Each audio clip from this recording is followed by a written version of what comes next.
ಇನ್ನು ವ್ಯಕ್ತಿ ಮೃತಪಟ್ಟಿದ್ದಾನೆ ಅಂತ ಅಂದುಕೊಂಡು ಶವವನ್ನು ಸಂಸ್ಕಾರ ಮಾಡೋಕೆ ನಿರ್ಧಾರ ಮಾಡಿದಾಗ ವ್ಯಕ್ತಿ ಎದ್ದು ಕುಳಿತಿರುವ ಘಟನೆ ಈಗ ಬೆಳಕಿಗೆ ಬಂದಿದೆ.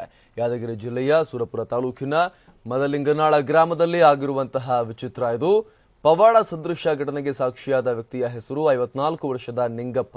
ಅಂದಹಾಗೆ ಫೆಬ್ರವರಿ 16ನೇ ತಾರೀಕು ನಿಂಗಪ್ಪನಿಗೆ ತೀವ್ರ ಎದೆನೋವು ಕಾಣಿಸಿಕೊಂಡಿತ್ತು. ಆಗ ಅವರ ಕುಟುಂಬದವರು ವಿಜಯಪುರದ ಖಾಸಗಿ ಆಸ್ಪತ್ರೆಗೆ ದಾಖಲು ಮಾಡಿದ್ರು. ನಂತರ ಅಲ್ಲಿಂದ ಮತ್ತೊಂದು ಆಸ್ಪತ್ರೆಗೆ ಹೆಚ್ಚಿನ ಚಿಕಿತ್ಸೆಗಾಗಿ ಸ್ಥಳಾಂತರ ಮಾಡಲಾಗಿತ್ತು. ಪರೀಕ್ಷೆ ನಡೆಸಿದ ವೈದ್ಯರು ತುರ್ತು ಹೃದಯದ ಚಿಕಿತ್ಸೆ ಆಗಬೇಕು, ಇಲ್ಲದಿದ್ದರೆ ಪ್ರಾಣಕ್ಕೆ ಅಪಾಯ ಅಂತ ಹೇಳಿದ್ದಾರೆ. ಬಳಿಕ ವೈದ್ಯರು 2 ದಿನ ತೀವ್ರ ನಿಗಾ ಘಟಕದಲ್ಲಿ ಇವರನ್ನ ಇಟ್ಟಿದ್ದಾರೆ. ನಂತರ ಆಪರೇಷನ್ ಮಾಡಿದ್ರು ಕೂಡ ನಿಂಗಪ್ಪ ಬದುಕುವ ಸಾಧ್ಯತೆ ಕಮ್ಮಿ ಅಂತ ಹೇಳಿದ್ದಾರೆ. ಆಗ ನಿಂಗಪ್ಪ ಕುಟುಂಬದವರು ಕೋಮಾ ಸ್ಟೇಜ್ನಲ್ಲಿದ್ದಂತಹ ನಿಂಗಪ್ಪರನ್ನ ವಿಜಯಪುರದಿಂದ ಮತ್ತೆ ಮದಲಿಂಗನಾಳ ಗ್ರಾಮಕ್ಕೆ ಆಂಬ್ಯುಲೆನ್ಸ್ ಮೂಲಕ ಕರ್ಕೊಂಡು ಹೋಗಿದ್ದಾರೆ. ಮಾರ್ಗ ಮಧ್ಯೆ ಆಂಬ್ಯುಲೆನ್ಸ್ನ ಸಿಬ್ಬಂದಿ ನಿಂಗಪ್ಪ ಮೃತಪಟ್ಟಿರೋ ಬಗ್ಗೆ ಕುಟುಂಬಸ್ಥರಿಗೆ ಹೇಳಿದ್ದಾರೆ.